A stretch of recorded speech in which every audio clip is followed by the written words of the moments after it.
नमस्कार। भारत आरोग्य संगठन द्वारा डेली प्रैक्टिस में यूज होने वाले तमाम विषयों पर हम लोग लगातार सेमिनार के माध्यम से डिस्कशन करते रहे हैं।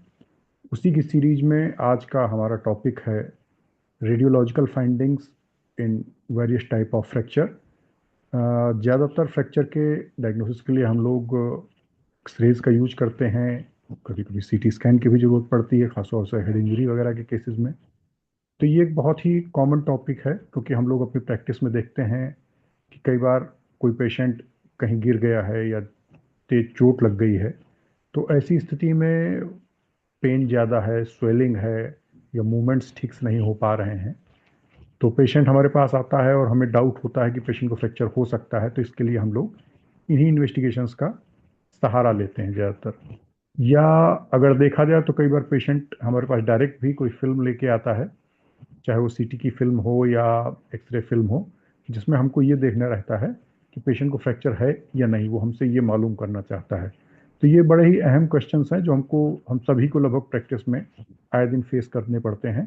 तो आज के सीरीज में, आज के लेक्चर में हम लोग इसी टॉपिक पर डिस्कस करने वाले हैं।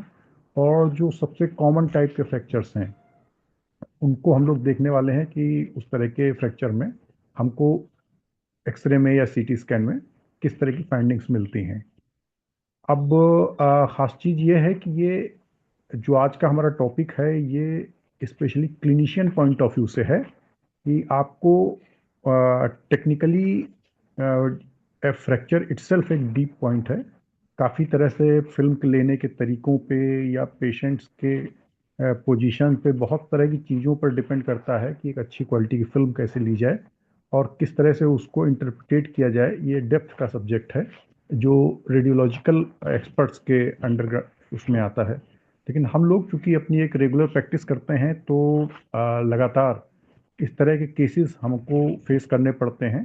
तो जो सबसे कॉमन टाइप के केसेस हैं, जो अक्सर हमें खुद मिलते हैं और जिनके बारे में नॉलेज होना बेहद ज़रूरी है प्रैक्टिस में, उन तरह के केसेस को हम लोग लेकर आगे बढ़ते हैं।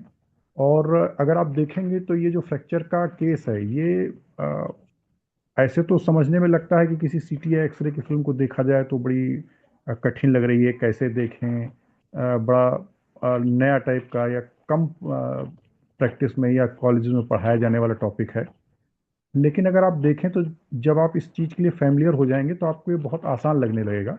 जैसे कोई दीवार है या खिड़की है, जिसको आप देखते हैं तो अगर उसमें कोई भी डिफेक्ट है, दीवार में कोई क्रैक पड़ा हुआ है या खिड़की कहीं से टूटी हुई है, तो आप उसे देखते हैं तुरंत ही समझ जाते हैं कि ये हिस्सा डैमेज्ड है। तो उसी तरह अगर हम कहीं की भी बोन देख रहे हैं, चाहे वो स्कल की हो या अपर लिम्ब की हो, लोअर लिम्ब की हो, रिब्स हो, वर्टिब्रा हो, जो सबसे कॉमनली बोन्स में फ्रैक्चर जहाँ पे हमें मिलते हैं, तो अगर हम उनको देखते हैं तो उसकी आदत हमें नॉर्मल देखने की होनी चाहिए। अगर उस बोन को, जहाँ पे हमें डाउट है फ्रैक्चर, उसकी एक नॉर्मल स्ट्रक्चर अगर हम पहचान सकते हैं, तो हम बहुत ही आसानी से एक्सरे में या सीटी स्कैन देखकर फ्रैक्चर के बारे में पता लगा सकते हैं।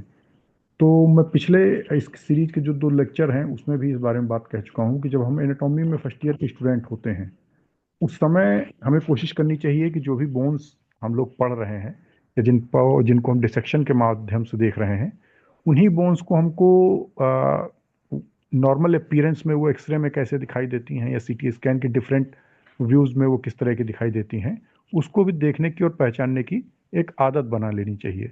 उससे फिर क्या है कि जब हम सेकंड प्रॉफ में आते हैं और डायग्नोसिस की बात आती है, तो वहाँ पे हम उन चीज़ों को बहुत आसानी से सीख सकेंगे, पहचान सकेंगे। तो शुरुआत करते हैं हम लोग फ्रैक्चर के सबसे लगभग कठिन वाले पोर्शन से, हेड इंजरी से। कई बार सिर पे चोट लग जाती है, पेशेंट कई बार कॉन्शियस है या अनकॉन्शियस है, लेकिन चोट सिर पे लगी है तो निश्चित रूप से ये हमें देखना पड़ेगा कि कहीं फ्रैक्चर तो नहीं हो गया है या कोई हेमोटेम वगैरह तो नहीं बन गया है। तो इसके लिए choice of investigation undoubtedly CT scan रहता है। हम लोग सीटी स्कैन करा के तुरंत स्कल की कंडीशन को देखना चाहते हैं। तो सीटी स्कैन में हेड इंजरी के केसेस को जो हम लोग देखेंगे, उससे पहले कुछ बेसिक चीज़ें जान लें ताकि सीटी स्कैन को हम आसानी से देख सकें। इसके लिए हम लोग पहली स्लाइड पे आते हैं। ये देखिए यहाँ पे हम लोग देख रहे हैं जो वाइट कवरिंग है सबसे ऊपर की, ये हमारी स्कल बोन है। यहाँ पे हम लोग देख सकते हैं, इसको देखिए, इसके साथ में हम लोग देखेंगे तो और आसान लगेगा। ये पैटर्न, ये देखते हैं, ये देखिए, ये पोर्शन जो है पूरा स्कल का है जो वाइट कलर में दिखाई दे रहा है। इसके बाद यहाँ के आगे अगर हम देखते हैं तो ये जो हम जानते हैं ब्रेन की तीन कवरिंग होती हैं, मेनिंजेस जिन्हें हम लोग कहते हैं, स्कल के जस्ट नीचे ड्यूरामेटर है। ड्यूरामेटर जो इसमें पिक्चर में अगर हम देखेंगे तो हमको ग्रीन अपीयरेंस में दिखाई दे रही है। उसके जस्ट नीचे थोड़ा सा चॉकलेट कलर में दिखाई दे रही है, वो अरेक्नॉइड है। और उसके भी नीचे, यानी इसकी जो तीसरी लेयर जो एग्जैक्टली ब्रेन के साथ अटैच रहती है, वो पायामीटर है। तो वैसे तो अगर हम देखें तो डायग्राम हमने बनाया, इसी तरह के हम लोग डायग्राम बनाते हैं स्टूडेंट लाइफ में, और हमें आदत पड़ती है कि हम जब कोई पिक देख के डायग्नोस करना चाहेंगे तो ऐसे ही साफ सुथरी पिक्चर हमको दिखाई देगी, लेकिन एक्चुअल में चीज़ें ऐसी दिखाई नहीं देती। अगर हम देखें तो अगर हम इसको सीटी स्कैन में देखेंगे तो हमको ड्यूरामीटर या ड्यूरामीटर या अरेक्नॉइड या पायामीटर जो भी हैं, ये हमको क्लियर इस तरह से दिखाई नहीं देती। अब देखिए, इसको हम लोग देखते हैं सीटी स्कैन के व्यू में। अब ये देखते हैं, यहाँ पे अगर हम देखें तो ये किसी तरह से यहाँ पे कोई क्लियरिटी नहीं दिखाई दे रही है। ये अगर हम चेक करना चाहें तो ये स्कल तो है, स्कल बोन तो हमारी दिखाई दे रही है। यहाँ पे जो ड्यूरामीटर होनी चाहिए थी, उसके नीचे अरेक्नॉइड दिखनी चाहिए थी, या उसके नीचे ये पायोमीटर दिखनी चाहिए थी। ऐसा कोई स्ट्रक्चर क्लियरली अगर हम लोग देखें तो इसमें दिखाई नहीं देता है। तो बेसिकली देखा जाए तो ये तीनों जो मेनिंजेस हैं, ये हमको क्लियर डिस्टिंक्ट वे में इसमें दिखाई नहीं देती हैं। लेकिन हाँ, ये कुछ जगहों पर, खासतौर से जहाँ पे फोल्ड होते हैं, वहाँ पे वो हमको दिखाई पड़ सकती हैं। ड्यूरामीटर फिर भी कुछ हद तक हमको दिखाई देता है, लेकिन ये अरेक्नॉइड या पायोमीटर वगैरह जो हैं, ये लगभग लगभग हमको विजिबल नहीं हो पाते सीटी स्कैन में। अगली स्लाइड में देखेंगे तो कुछ चीज़ हमको क्लियर होगी। पिछली स्लाइड से कंपेयर करा दें, देखिए यहाँ पे हम लोगों ने डायग्राम बनाया था, सुंदर सुंदर अच्छा से दिख रहा था। ये ग्रीन ग्रीन लेयर जो दिखाई दे रही है ड्यूरामीटर है हमारा। इसके नीचे ये जो चॉकलेटी कलर का एक येलो लगा हुआ है, देखिए एरो से के साथ में, ये अरेक्नॉइड है। और जो ये येलो कलर में दिखाई दे रही है, ये पायामीटर है। लेकिन ये सब सामान्य रूप से पिक बनाने में ही क्लियर होते हैं, इसमें हमको अच्छे से सीटी स्कैन में दिखाई नहीं देता है। तो स्कल बोन तो दिखाई देती है, लेकिन ये तीनों मेनिंजेस हमको ठीक से दिखाई नहीं देती हैं। हालांकि लेकिन दो जगह हैं यहाँ पे, अभी हम लोग देखेंगे, जहाँ पे हमको दिखाई देते हैं। ये पार्ट देखिए, ये जो बीच में पहला, ये देखिए जो राइट सेरिब्रल हेमिस्फीयर दिखाई दे रहा है, ये राइट है सेरिब्रल हेमिस्फीयर है, ये लेफ्ट वाला है। इन दोनों को जो सेपरेट कर रही है ग्रीन लाइन, फाक्स सेरेब्री कहते हैं। यहाँ पे ये स्ट्रक्चर हमको थोड़ा सा दिखाई देती है।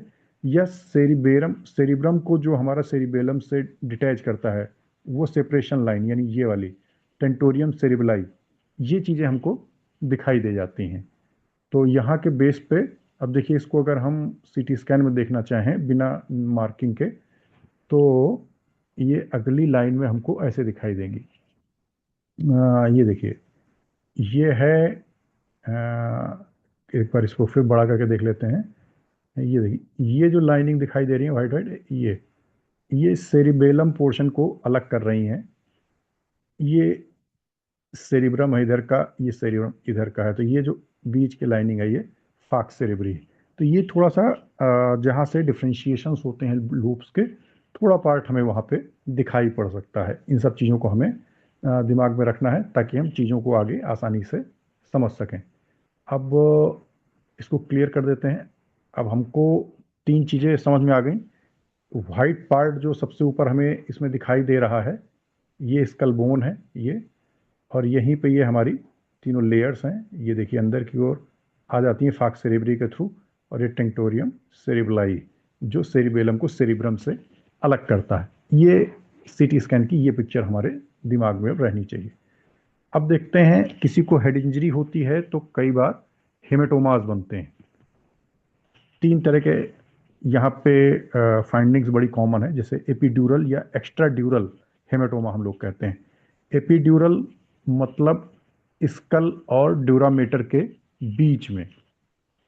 सबसे पहले स्कल बोन है, स्कल बोन के नीचे ड्यूरामीटर, ड्यूरामीटर के नीचे अरेक्नॉइड, अरेक्नॉइड के नीचे पायामीटर। ये बताने में आसान है बट उतना क्लियरली इसमें विजिबल होती नहीं है। तो अगर स्कल के नीचे और ड्यूरामीटर के ऊपर, स्कल और ड्यूरामीटर के बीच में कोई इंजरी होती है तो इसे हम एक्स्ट्रा ड्यूरल या एपिड्यूरल हेमेटोमा कहते हैं। फाक्स सेरेब्री देखिए, इसमें भी देखा जा सकता है मिड लाइन जो सेपरेट कर रही है। ये देखिए, ये एपिड्यूरल हेमेटोमा की हम लोग बात कर रहे थे। एपिड्यूरल हेमेटोमा में अपीयरेंस जो होता है वो कॉन्वेक्स लेंस जैसा होता है। ये चीज़ हमको याद रखनी है। ये देखिए जो अपीयरेंस आया, क्योंकि एपिड्यूरल हेमेटोमा में याद रखिए most of the time arterial bleeding हो रही होती है, जिसकी वजह से थोड़ा क्विकली डेवलप होता है, सीरियस टाइप का भी है। जल्दी से ब्लीडिंग यहाँ पे बंद होनी चाहिए, तो इमीडिएट इंटरवेंशन की ज़रूरत है। वैसे तो लगभग सभी तरह की हेड इंजरी सीरियस ही होती हैं और पूरा अटेंशन देना चाहिए। तो ये एपिड्यूरल हेमेटोमा में हम लोग देख रहे हैं कि स्कल के नीचे ड्यूरामीटर के ऊपर, स्कल बोन और ड्यूरामीटर के बीच में जो है ये एपिड्यूरल या एक्स्ट्रा ड्यूरल हेमेटोमा भी इसको हम लोग कहते हैं। अब इसी इंजरी को हमने समझने के पर्पज से ऐसे देखा, अब इसको डायरेक्ट सीटी स्कैन में देखते हैं। ये देखिए, ये है आपका एपिड्यूरल हेमेटोमा और इसको ये देखिए क्लियर देखते हैं। वैसा ही देखिए एक लेंस शेप, जैसे हम लोगों ने कहा था कॉन्वेक्स लेंस दिखता है, तो इसकी देखिए डिजाइन देखिए, प्योरली कॉन्वेक्स लेंस की तरह की अपीयरेंस आती है। तो इसको हटा देते हैं। ये हो गई हमारी एपिड्यूरल हेमेटोमा की पिक्चर। नेक्स्ट, अब सबड्यूरल हेमेटोमा का, सबड्यूरल का मतलब स्कल ड्यूरामीटर के नीचे और अरेक्नॉइड के ऊपर। सब मतलब नीचे, ड्यूरल मतलब वही ड्यूरामीटर की बात कर रहे हैं। तो ये ड्यूरामीटर के नीचे रहता है और इसकी जो अपीयरेंस रहती है वो क्रिसेंटिक फॉर्म में रहती है।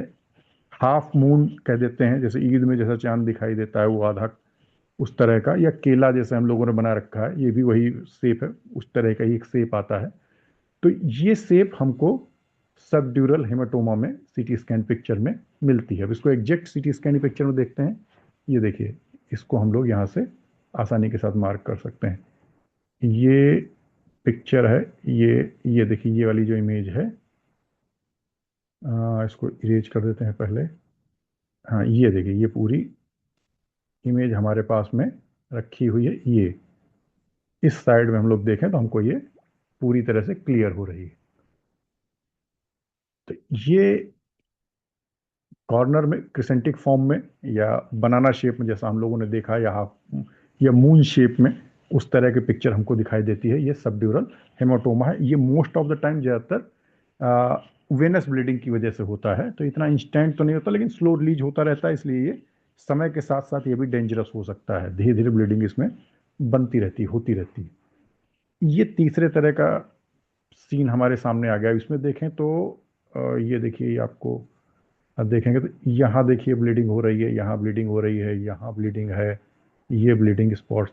वाइट इमेज जो दिखाई देती है सीटी स्कैन में, और भी कई कारण हो सकते हैं, लेकिन अभी हम लोग चूंकि हेड इंजरीज के रेस्पॉन्स में बात कर रहे हैं, तो अगर इस तरह पिक्चर आपको दिखाई देती है तो आप हेमरेज के लिए तुरंत सस्पेक्ट कीजिए। और ये जो हेमरेज हमको दिखाई दे रहे हैं, ये सब एरेक्नॉइड हेमोरेज हैं। सब एरेक्नॉइड हेमोरेज मतलब, हम लोगों ने ब्रेन की मेनिंजेस के बारे में बात की। सबसे ऊपर स्कल, स्कल, फिर इसकी 3 कवरिंग ब्रेन की हम लोगों ने देखी, मेनिंजेस की जिस नाम से हम लोग जानते हैं।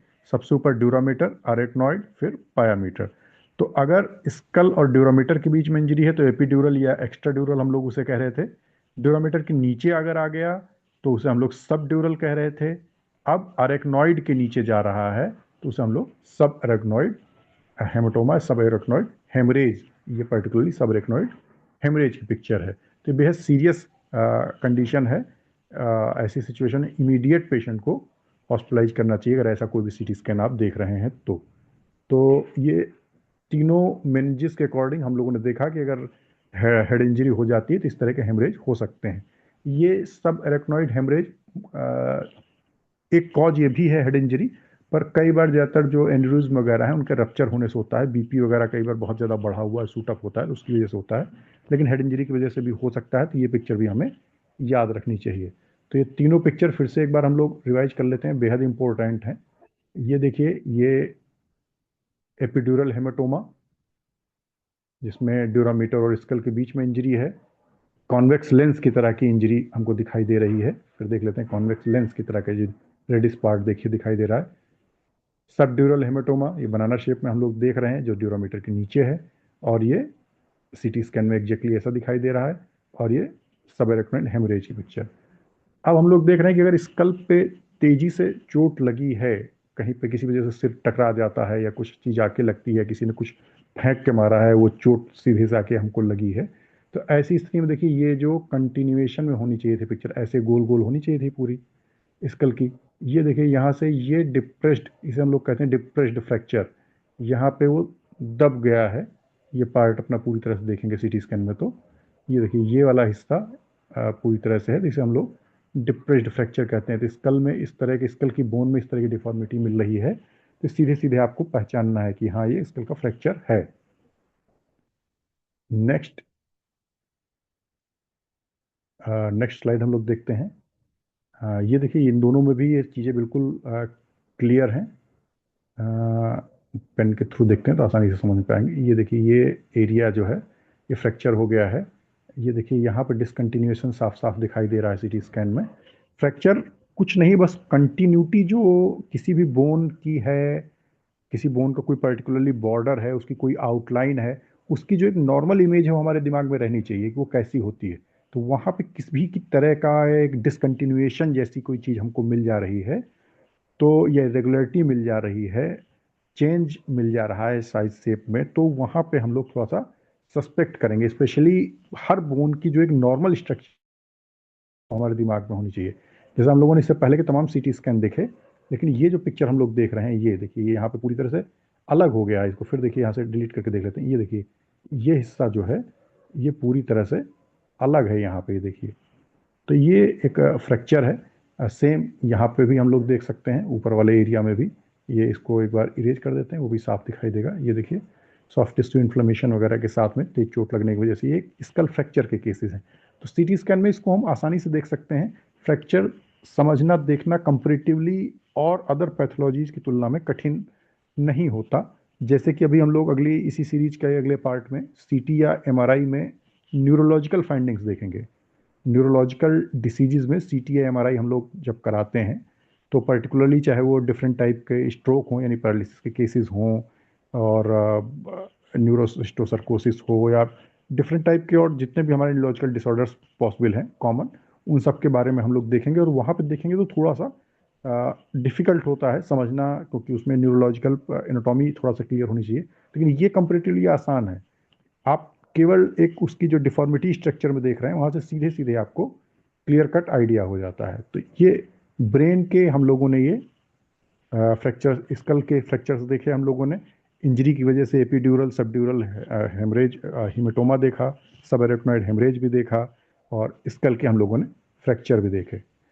अब इसी के सीक्वेंस में आगे आते हैं, देखते हैं और किस तरह के हम लोग फ्रैक्चर देख सकते हैं। ये मान लीजिए, अभी हम लोग एक्सियल स्केलेटन की बात करते हैं। जैसे हम लोग कहते हैं ना, स्केलेटन को दो पार्ट में हम लोग डिवाइड कर देते हैं, एक्सियल स्केलेटन और अपेंडिकुलर स्केलेटन। तो जनरली स्कल देखते हैं, फिर उसी में वर्टिब्राज हैं हमारे। सेंट्रल लाइन का पहले स्केलेटन देख लेते हैं, वर्टिब्राज देख लिया, रिब्स देख लिया, क्लेविकल वगैरह देख लिया, ये पहले देख लेते हैं। उसके बाद में फिर हम लोग अपर लिम्स के और लोअर लिम्स के फ्रैक्चर जो कॉमनली मिलते हैं उनको देखेंगे। तो हम लोगों ने जब लंग्स के बारे में देखा था, वहाँ पे हम लोगों ने देखा था कि ए बी सी डी हमको देखना रहता है एक्सरे में। ए बी, बी मतलब वहाँ पे हमारे पास बोन रहता है। तो जब हम लोग बोन देखने जा रहे हैं इस तरह के एक्सरे में, तो हमको यहाँ पे वर्टिब्रा भी दिख रही है, रिब्स भी दिख रही है, क्लेविकल भी दिख रही है। देखिए क्लेविकल कितनी साफ सुथरी है, एकदम सीधा स्ट्रेट रखी हुई है। सभी लोगों को क्लेविकल आसानी से पहचान में आ रही होगी। ये देखिए, ये क्लेविकल रखी हुई है सीधी सीधी नॉर्मल पिक्चर में। तो ये हमारी क्लेविकल हो गई। और इसके बाद ये देखिए, इधर की क्लेविकल देखना चाहें तो ये भी एकदम क्लियर है। इसको पहले हम लोग नॉर्मल को देख लें तो उसके बाद एबनॉर्मल को पहचानना बहुत ही आसान रहता है। ये फ्रैक्चर एक आसान टॉपिक है, बस थोड़ा सा ध्यान की जरूरत रहती है। ये देखिए, ये हमारी क्लेविकल रखी हुई है। अब इसको भी रेज कर देते हैं। अब ये क्लेविकल हम लोग हटा देते हैं। अब देखते हैं क्लेविकल का फ्रैक्चर हो तो कैसा दिखाई देगा। ये देखिए, बड़ा साफ सुथरा क्लेविकल का फ्रैक्चर हमको यहाँ पे दिखाई दे रहा है। ये देखिए, ये पोर्शन और ये देखिए ये पोर्शन टूट के अलग हो गए हैं दोनों। ये देखिए, ये ऐसे, ये पूरा क्लेविकल फ्रैक्चर है। एकदम नीट एंड क्लीन हमको दिखाई दे रहा है। तो किसी बोन को नॉर्मल अपीयरेंस में कैसे दिखाई देती है वो चीज़ हमको देखनी है, और फिर एबनॉर्मल जो है वो पार्ट तुरंत हमको कैच में आ जाता है। तो ये क्लेविकल का फ्रैक्चर हो गया। नेक्स्ट, हाँ ये देखिए, अब रिब्स को देख लेते हैं, थोड़ा सा आसानी से समझ में आ जाए। अब जिस रिब पे एरो लगा है उसके नीचे की रिब देखते हैं पहले। ये देखिए बिल्कुल नीट एंड क्लीन साफ सुथरे बॉर्डर के साथ में बनी हुई है।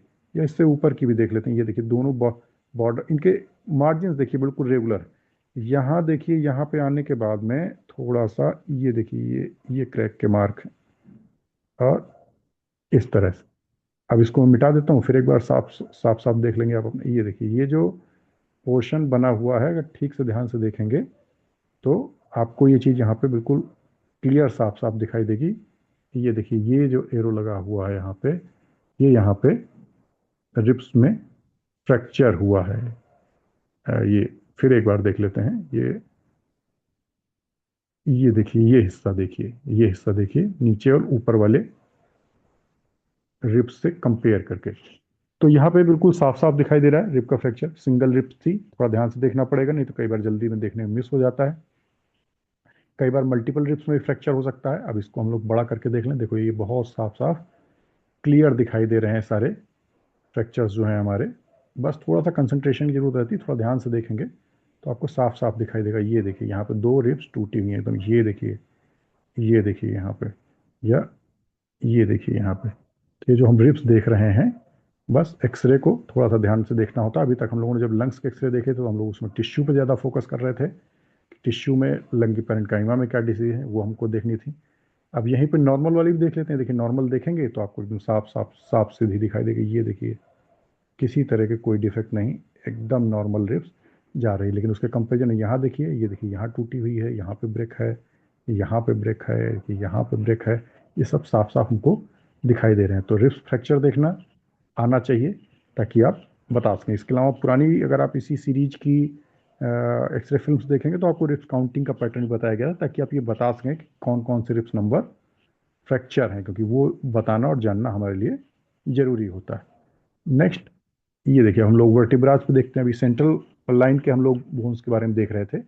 अब इसको अगर देखें तो वो, ये चीज़ पहले हमें नॉर्मल हमारे ब्रेन में रहनी चाहिए कि ये सब नॉर्मल वर्टिब्रा हैं। देखिए अच्छे से।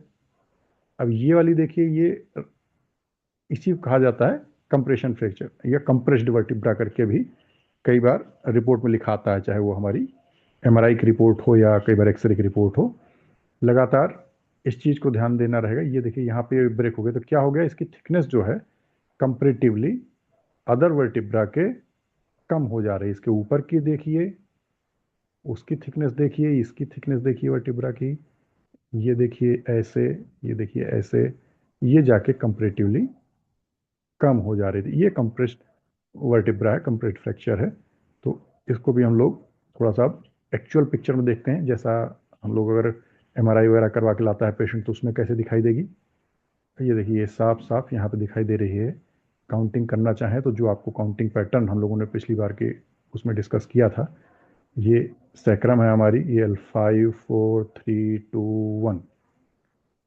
तो यहाँ पे ये जो हमारा ये सैक्रल बोन की स्ट्रक्चर शुरू थी, ये सैक्रम हो गया था। ये 5 4 3 2 1। तो ये वाली वर्टिब्रा आप देखिए, जैसा हम लोगों ने अभी देखा था कंप्रेस्ड वर्टिब्रा में, बिल्कुल वही इमेज आपको दिखाई देगी। ध्यान से देखते हैं तो ये साफ साफ हमको क्लियर दिखाई दे रही है। देखिए, ये इसका साइज जो है, ये इंटरवर्टिबल डिस्क जो अगर हम देखें, इसमें इंटरवर्टिबल डिस्क भी ये देखिए, इंटरवर्टिबल डिस्क तो सही है अपनी जगहों पे, लेकिन ये है देखिए वर्टिब्रा ऐसी हो गई है। ये है वर्टिब्रा, जबकि नॉर्मली ऐसे होना चाहिए था। तो ये कंप्रेस्ड वर्टिब्रा है, कंप्रेशन वाला फ्रैक्चर है। तो ये आसानी से इसमें दिखाई दे रहा है, जैसा कि हम लोगों ने देखा और देखते हैं और किसी एमआरआई में दिख जाए। ये देखिए इसमें बिल्कुल साफ साफ ये चीज़ दिखाई दे रही है। यहाँ पे अगर हम देखते हैं तो आ, ये देखते हैं, ये साफ सुथरी, ये देखिए बढ़िया वर्टिब्रा रखी हुई है, ये भी है।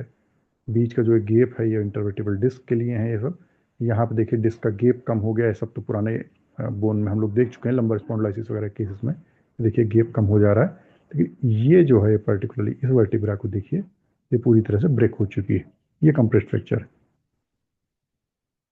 ये देखिए तो वर्टिब्रा के फ्रैक्चर्स भी इस तरह से हम लोग नोट डाउन कर सकते हैं।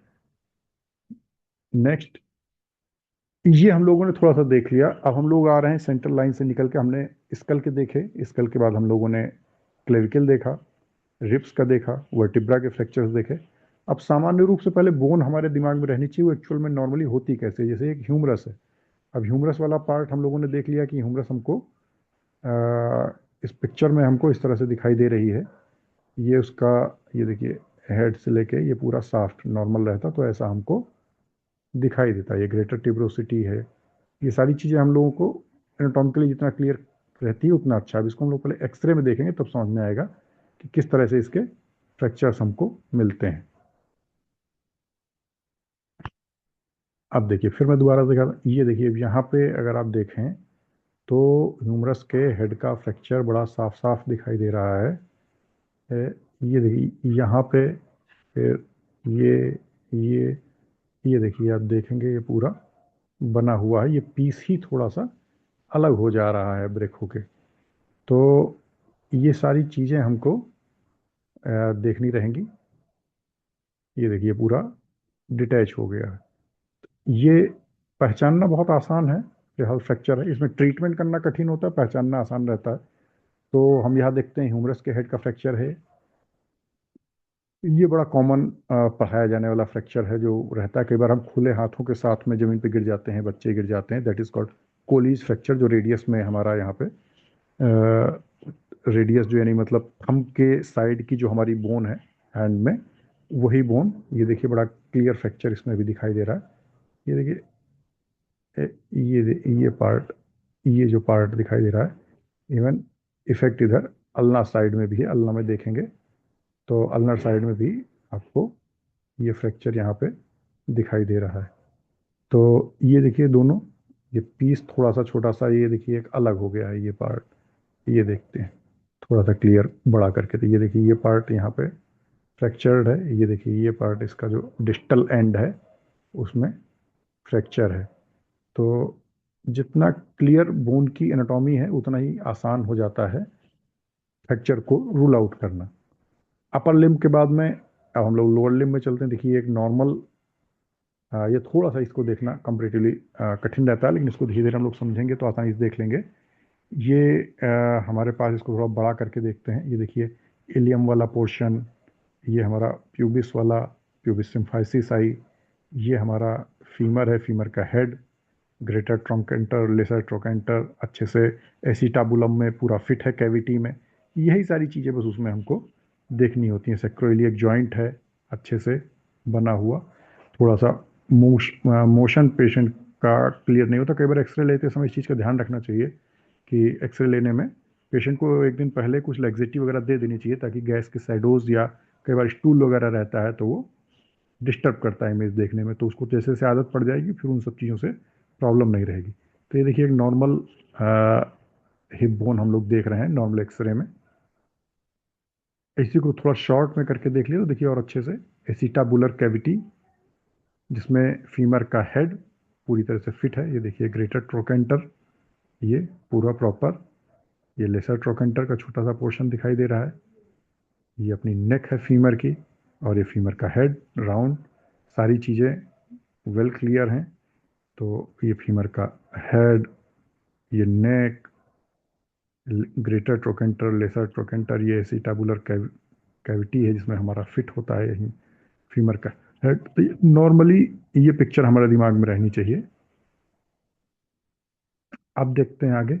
ये देखिए ये फ्रैक्चर ऑफ फीमर, फीमर के हेड का फ्रैक्चर है, अपर एंड का फ्रैक्चर है। और प्रॉपर वे में बात करें तो ये ट्रोकेंटर साइड पे ये फ्रैक्चर लगा हुआ है। देखिए ये देखिए ये ये पूरा पार्ट ही ऐसे अलग हो जा रहा है।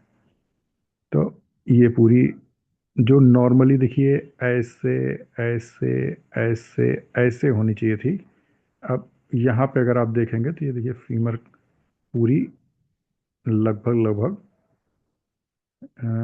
ये देखिए ये उसका हेड है और ये नेक पूरी है, ऐसे हो गई, लगभग लगभग देखें तो परपेंडिकुलर हुई चली जा रही है। तो ये फ्रैक्चर के बाद साफ साफ हमें दिखाई देता है फीमर में। नेक्स्ट एक और हम लोग देख सकते हैं, ये देखिए ये सब ट्रोकेंट्रिक फ्रैक्चर है, ट्रोकेंटर के नीचे मतलब सब, पीछे देखेंगे तो ट्रोकेंटर के बीच से अगर फ्रैक्चर हुआ था इंटर ट्रोकेंट्रिक फ्रैक्चर कह देते हैं। तो ये सब टर्मिनोलॉजी है, बाकी कुछ नहीं। ये इंटर ट्रोकेंट्रिक लाइन वहाँ पर फ्रैक्चर हुआ था, इंटर ट्रोकेंट्रिक फ्रैक्चर।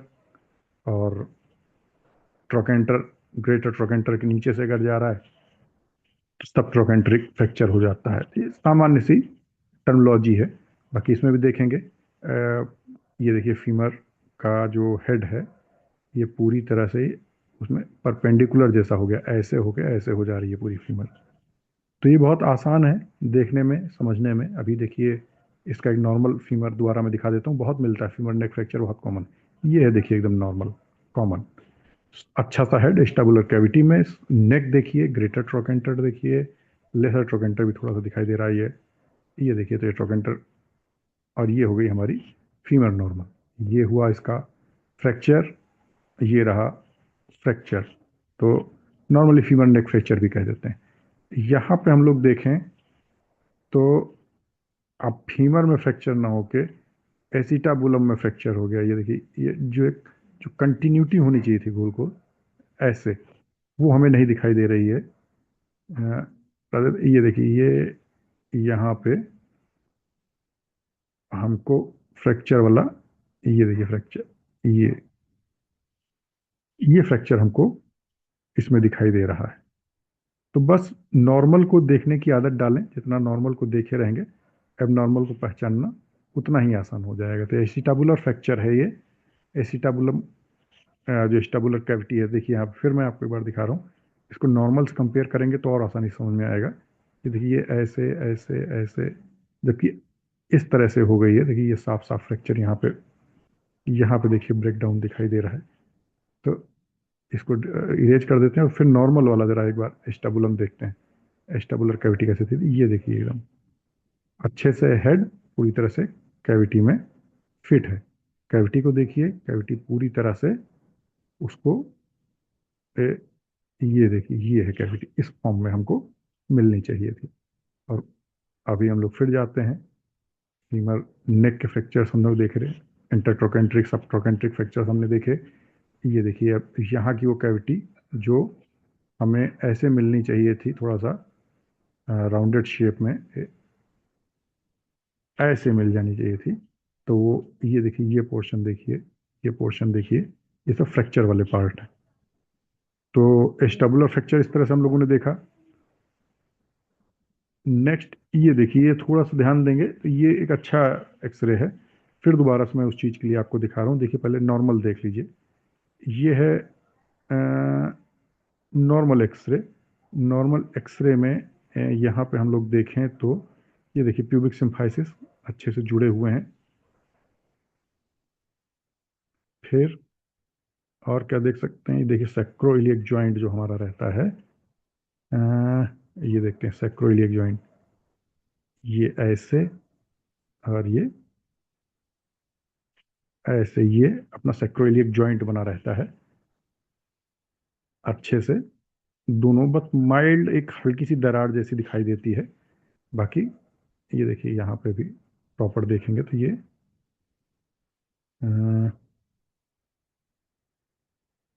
ये देखिए ये ऐसे हमको जुड़ा हुआ था, इलियम वाला पोर्शन अलग हो जाता है, सैक्रम वाला पोर्शन जो एक ऐसे रखा रहता है वो अलग रहता है। तो अब ये जो हमारी ये तो फीमर के फ्रैक्चर्स हैं, ये स्टेबुलर फ्रैक्चर है। ये देखिए यहाँ पे आप साफ साफ देखेंगे प्रॉब्लम क्या है। ये दोनों प्यूबिस देखिए और प्यूबिस के बीच का एक गैप देखिए, ये यहाँ पे आप देख सकते हैं। और दूसरी प्रॉब्लम और है, ये थोड़ा सा ध्यान देंगे तो आसानी से समझ में आएगी। ये देखिए, ये लाइन देखिए, ये सैक्रोइलियक जॉइंट की, ये सैक्रोइलियक जॉइंट ठीक है इधर का। ये देखिए, फिर अब उसके कंपैरिजन में अगर इधर का देखेंगे तो ये देखिए सैक्रोइलियक जॉइंट जो है वाइड है। ये देखिए इतना मोटा दिखाई दे रहा है इधर, इतना मोटा नहीं रहना चाहिए। ये देखिए, ये कंपैरेटिवली ठीक था। सैक्रोइलियक जॉइंट में भी यहाँ पे प्रॉब्लम दिखाई दे रही है। इसको इरेज कर देते हैं। ये थोड़ा सा ध्यान देंगे, कई बार देखेंगे तो समझ में आ जाएगा। फिर से एक बार हम लोग देख लेते हैं। देखो, प्यूबिक सिम्फाइसिस, ये देखिए pelvic diastasis condition, sacroiliac joint wide है, सैक्रोइलियक जॉइंट इधर का ठीक है कंपेरेटिवली। तो नेक्स्ट, ये देखिए, अब इस बोन के नीचे हम लोग आते हैं तो हम लोग अगर लोअर लिम्ब में आएंगे तो टिबिया फिबुला, इसमें कुछ दिखाने की जरूरत नहीं। तो साफ साफ देखिए, साफ्ट है, फ्रैक्चर हो गया है, दोनों पार्ट अलग अलग हो गए हैं। फिबुला बगल में ठीक रखी हुई, टिबिया का फ्रैक्चर हो जा रहा है। कई बार फ्रैक्चर बहुत माइनर होते हैं, जिसे हम लोग हेयर लाइन फ्रैक्चर कहते हैं, उनको थोड़ा सा ढूंढना पड़ता है, वो उतना आसानी से नहीं मिलते हैं। तो जल्दी से ध्यान नहीं दिया तो मिस हो जाते हैं। जैसे कि ये देखिए, कंटिन्यूटी देखिए बॉर्डर की, और ये थोड़ा सा ट्रांसवर्स डायरेक्शन में जो फ्रैक्चर लाइन जा रही है, ये कोई फिल्म की कमी नहीं है, ये एक फ्रैक्चर है। ये देखते हैं, फिर बड़ा करके देख लेते हैं। ये देखिए, तो ये हेयर लाइन फ्रैक्चर्स कहलाते हैं। बहुत बार छोटी इंजरीज में कई बोन्स में हमको मिलते हैं। नेक्स्ट, लास्ट पार्ट यानी फेलेंक्स वगैरह, फेलेंजेस वगैरह, यहाँ पे अगर आप देखेंगे तो बहुत साफ साफ सारी उंगलियां आपको दिखाई दे रही हैं, लेकिन ये वाली जो उंगली है देखिए, यहाँ पे फ्रैक्चर है। यानी ये थंब है हमारा, ये फर्स्ट है, यानी इंडेक्स है, मिडिल फिंगर है, रिंग फिंगर है, और ये लिटिल फिंगर है। तो यहाँ पे देखते हैं ध्यान से, तो ये हमको यहाँ पे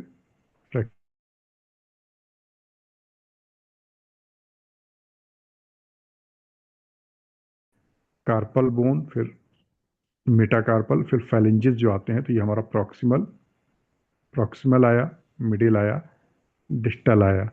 तो डिस्टल ठीक है, मिडिल ठीक है, प्रॉक्सिमल वाले में प्रॉब्लम है, ये मेटाकार्पल आ गया। तो इस तरह से ये देखिए, यहाँ पे हम लोगों को सीधे सीधे फ्रैक्चर दिखाई पड़ रहा है। नेक्स्ट, कई बार ये देखिए डिस्टल फेलिंग्स में देखिए, ये बड़ा साफ साफ फ्रैक्चर दिखाई दे रहा है, पूरी तरह से ब्रेक ही होके अलग हो गया है ये पोर्शन। तो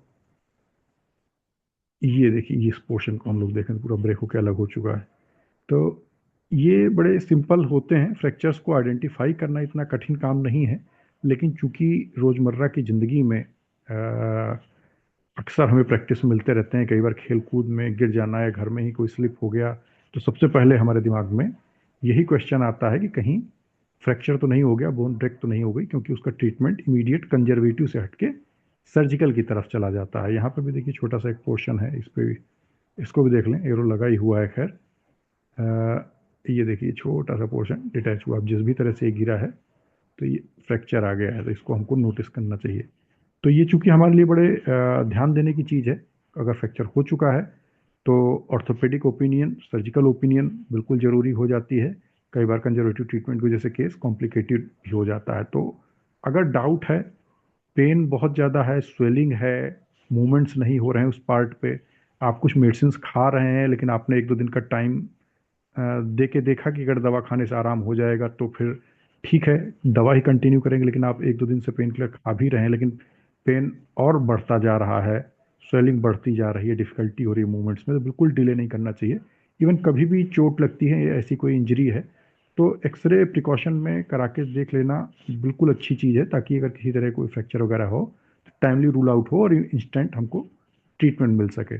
फिर भी अगर आप कभी एक दो दिन का ऐसे किसी के कहने पे आपने ब्रेक लिया है, या डाउट में है कि फ्रैक्चर है या नहीं है, और एक दो दिन का आप ट्रीटमेंट पेन किलर वगैरह ले रहे हैं, तो ऐसी स्थिति में ये चीज़ ज़रूर ध्यान देनी है कि अगर पेन बढ़ रहा है, स्वेलिंग बढ़ रही है, मूवमेंट्स करने में आपकी डिफ़िकल्टी और बढ़ रही है, तो ऐसी स्थिति में इमीडिएट आप डॉक्टर्स को दिखाएं, और जो भी उनके लिए अप्रोप्रिएट उन्हें लगेगा वो आपको इन्वेस्टिगेशन लिखेंगे, उसके अकॉर्डिंग ट्रीटमेंट कर लेना चाहिए। और हम लोगों के लिए बीइंग ए क्लिनिशियन इस चीज़ को जानना बहुत ज़रूरी रहता है कि पेशेंट को फ्रैक्चर है या नहीं। पेशेंट की एक बहुत बड़ी क्यूरियोसिटी रहती है कि वो जान जाए क्योंकि अगर फ्रैक्चर नहीं है, डॉक्टर ने एक बार कह दिया, तो वो भी काफ़ी रिलैक्स हो जाता है। लेकिन ये कहने के लिए आप देख रहे हैं कि अगर हम लोगों ने देखा भी आज हेड इंजरीज देखी डिफरेंट टाइप के, स्कल फ्रैक्चर्स भी देखे हमने, वर्टिब्रल फ्रैक्चर भी देखे, रिब्स के फ्रैक्चर, क्लेविकल के फ्रैक्चर, ह्यूमरस रेडियस अल्ना के फ्रैक्चर, इवन फेलिंजेस के फ्रैक्चर्स हम लोगों ने देखे, हिप बोन के फ्रैक्चर्स देखे, फीमर के फ्रैक्चर देखे, टिबिया के फ्रैक्चर देखे। तो ये कंपेरेटिवली कठिन चीज़ होती है डॉक्टर के लिए कि इमीडिएट लेवल कर देना फ्रैक्चर है या नहीं। एक अच्छे फिल्म की ज़रूरत हमें पड़ती ही है, चाहे वो एक्सरे हो चाहे सीटी स्कैन वगैरह, और उसको अगर आप सही ढंग से इंटरप्रिटेट करना सीख जाते हैं तो ये चीज़ आपको प्रैक्टिस में बहुत हेल्प करेगी। हार्डली 40 से 45 मिनट का हम लोगों ने एक टाइम लिया। हाँ, ये ज़रूर मैं इस लेक्चर के साथ में क्लियर करना चाहूँगा कि ये फ्रैक्चर का होल एंड सोल सब कुछ तो नहीं है, लेकिन ये आपको एक बेसिक पैटर्न जरूर सिखा देगा कि हम लोग फ्रैक्चर देखते कैसे हैं। सामान्य रूप से किसी भी बोन की अगर आपकी एनाटॉमी आपके ब्रेन में क्लियर है, तो आपके लिए फ्रैक्चर पहचानना बहुत आसान होता है। बेस्ट पार्ट यही है कि बच्चे जब फर्स्ट ईयर में रहते हैं और एनाटॉमी पढ़ रहे होते हैं, तो किसी भी बोन को केवल बुक्स पे ना देखें, जैसा कि आदत होती है लाल पीले हरे डिजाइन बना के कहीं पे आर्टरी का, कहीं पे मसल का इंसर्शन, ओरिजिन वगैरह इतना ही करते रह जाते हैं पूरा फर्स्ट ईयर में। इसके बदले में अगर वो रेडियोलॉजिकल अपीयरेंस देखें, क्योंकि ये ज़िंदगी भर काम आने वाली चीज़ है, चाहे वो स्कल के लिए हो, चाहे स्केल्टन में कहीं भी किसी भी पार्ट के बोन की हो, चाहे एक्सट्रीमिटीज की हो, चाहे सेंट्रल लाइन में हो, इनको अगर हम नॉर्मल बोन कैसी दिखाई देती है उसको एक्सरे में, सीटी स्कैन वगैरह में देखना सीख जाएं, तो अगर उसमें कभी भी किसी तरह कोई डिफॉर्मिटी आएगी तो हम उसको बहुत आसानी से पहचान सकेंगे। तो आज के लेक्चर में लगभग बस इतना ही।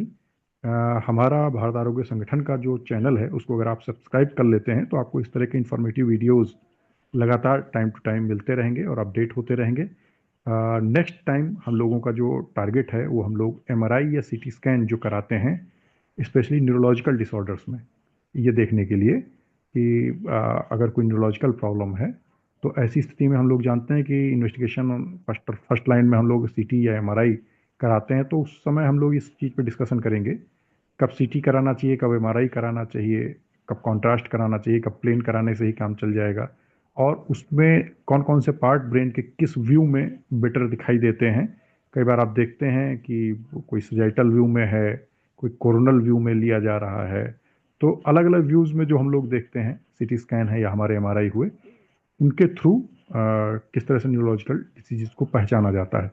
ये पार्ट भी इसलिए क्योंकि इस पर हमें सबसे ज़्यादा स्टूडेंट साइड से हम लोगों को मैसेज मिले हैं कि न्यूरोलॉजिकल पोर्शन में ख़ास तौर से पैरालिसिस वगैरह के केसेस हैं, जिसमें इन्फार्क्ट केसेस हुए, हेमरेज के केसेस हुए, जो हम लोगों ने थोड़ा सा डिस्कस किया है, हेमाटोमा वगैरह भी उसी का पार्ट है, कई बार ब्रेन ट्यूमर्स मिलते हैं उसमें। तो ये सारी चीज़ें बड़ी कॉमन हैं, और आज की प्रैक्टिस में देखें तो सभी के लिए ये केस बहुत आसानी से मिलते हैं, जिसको हमें आना चाहिए। थोड़ा सा कॉलेज लाइफ में कम डिस्कस होने वाले टॉपिक हैं, अक्सर हम लोगों के यहाँ सीटी एमआरआई वगैरह जैसे टॉपिक्स पे डिस्कशन कम होता है। तो देखेंगे नेक्स्ट टाइम जब भी हम लोगों को अपना थोड़ा टाइम मिलेगा कुछ समय बाद, एमआरआई और सीटी स्कैन जो पर्टिकुलरली देखते हैं, वहाँ पे किस तरह के न्यूरोलॉजिकल अपीयरेंस हम लोगों को मिलेंगे वो हम लोग देख पाएंगे। तो बेटर है कि इसी के साथ हम लोग अपना ये आज का सेशन कंप्लीट करते हैं। किसी तरह की कोई भी क्वेरीज वगैरह रहेंगी तो हमको व्हाट्सएप पे पर्सनल नंबर्स वगैरह पे भेज सकते हैं, या कोई डिजायर्ड टॉपिक रहे जिस पर आप लोगों की इच्छा हो कि इस पर थोड़ी डिस्कशन होना चाहिए, या कम से कम बेसिक पार्ट इसका क्लियर होना चाहिए। जैसे कि हम लोगों के अपनी साइड से तो ये सीटी एमआरआई के बाद में कुछ यूएसजी फाइंडिंग्स स्पेसिफिकली, या 2D को वगैरह कार्डियक सेक्शन में ये भी बच्चों को आना ही चाहिए। ये सबसे कॉमन फाइंडिंग है। एक्सरे की लगभग सीरीज लगभग कंप्लीट हो रही है, क्योंकि एक्सरे में हम लोगों ने फ्रैक्चर्स बोन और लंग्स वगैरह के बारे में देख लिया। मैक्सिमम एक्सरे इसी में यूज होते हैं।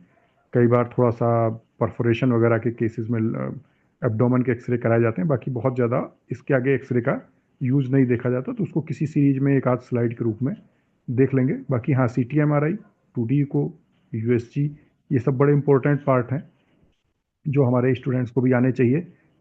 इन इनमें इनके बाद में फिर थोड़ा सा ईसीजी वगैरह है, ईसीजी है, ईईजी है, एपिलेप्सी वगैरह देखने के लिए।